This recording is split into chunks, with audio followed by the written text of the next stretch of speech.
And I remember interviewing Buster Douglas in 2008, before his famous upset of Mike Tyson. His mother had passed away. He had dedicated the fight to her. I remember asking him about that. And, one thing that I know, at least that's what it says on the internet, so, was that your mom signed you up for boxing classes. That's what it says on your Wikipedia page. So my question was, before the fight, before, the Santos fight, did you think about your mom? What was the process there? So yeah, yeah. For those, when you lose a parent, yeah, well, mothers and fathers, but mothers maybe for the boys or for the girls differently. I don't know. But mom it's a kind of a source of literally a source of life. I was very close with my mom and with my dad. I'm very close with my dad today. He calls me, I called him. But with my mom, it's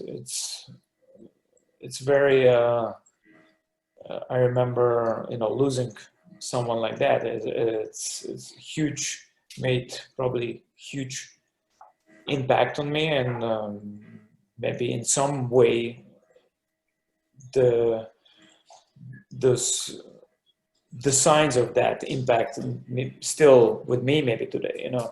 Um, um, so the thing is, I think about my mom quite often. So she was a big, huge person of my upbringing, and very often she was bringing me up when I was down, just like what the mothers do. But I remember when I was fighting already. I started boxing at age 7. In Belarus. Huh? In Belarus? In Belarus, yeah. Mm. 87. Yeah, 87. I was 7, and I think my first fight was in 88, and I lost my first fight. And I remember the trainer was saying, like, let's just have a fight. Let's see how you doing. Like, nope. Like, it was Soviet Union. I was like, let's do our best. Let's do your best. And I lost my first fight, and I thought that's it. I was crying. I couldn't. I thought that I failed. It was a very emotional point, and I remember my mom was talking to me that how proud of she me. Like I remember she was making me always feel better about myself. So yeah, before winning the title, I remember even leading to that fight. My dad would call me. My dad called me pretty much the same amount of times ever since. He calls me like 3 times a week, and he says, "Yeah, it's going to be for the mother. This fight is for mom." So it's like going towards this fight. It was definitely. I was very thinking of her, and always when you lose someone, this person, at least in my mind, is kind of watching over you after. Is in term maybe kind of a spirit of that person is with you. So even in Judaism, when the person pass on, going to the next world, there's a piece of that person is still resides with us. There's still attachments to us. So I could definitely feel this presence of hers, and yeah. Yep. And you know what? Actually, one of my favorite fighters, Oscar de la Hoya. He always before the two fighters goes before the fight. The instructions, blah blah blah. He always look up. He always look up because he also lost his mother, and he always kind of, I don't know, say a prayer to his mother or something like that. Acknowledges. I think he managed. I think he said something regarding that once or twice. Yeah.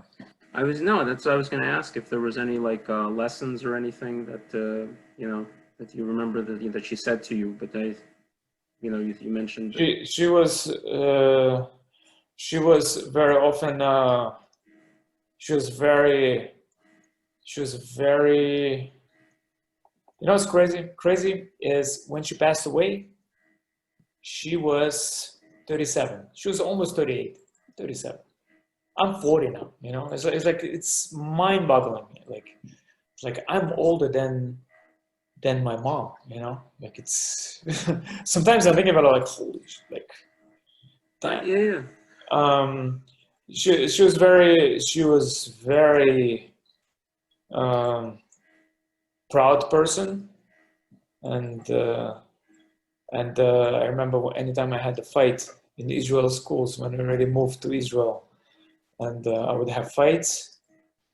Sometimes I would get in trouble for those fights. Sometimes I would get beat up. You know, mostly I was doing the beating up. so yeah. And in 90, 91, 92, 93, after those fights, or like I always felt in Israel at that time, you know, like Russian Jews, they were not like welcomed. You know, they looked down upon. You know, I felt like I'm a second-class citizen. I didn't even know what a second-class citizen, but I felt like I am like the like in the bottom. You know, when you read, let's say, some economical in the Russian newspapers, you some kind of an economical article about the middle class, upper class, middle class, and low class. And low class, let's say their average income is, I don't know, 20,000 shekels. And then I would ask my parents, what is our average income? And it would be like 15,000 shekels. I'm like, we are like below poverty level. so that as a teenager, you know, that kind of gave me always a kind of lack of confidence in myself. And very often, I was also a very shy person. Mm-hmm. My mom was always, she would always say, Yuri, you are also, don't forget, you're coming from Russia, you know, and Russia history is strong history. Yes, we had a lot of fights and this and that. You should be proud where you're coming from. So anytime she was feeling that I have some kind of low self-esteem or confidence, Mm-hmm. a boxer, you came to a new country, you are coming from the biggest country in the world, you know, don't let some small people turn your mind against it. I don't remember exactly what you said. Like, don't let them affect your.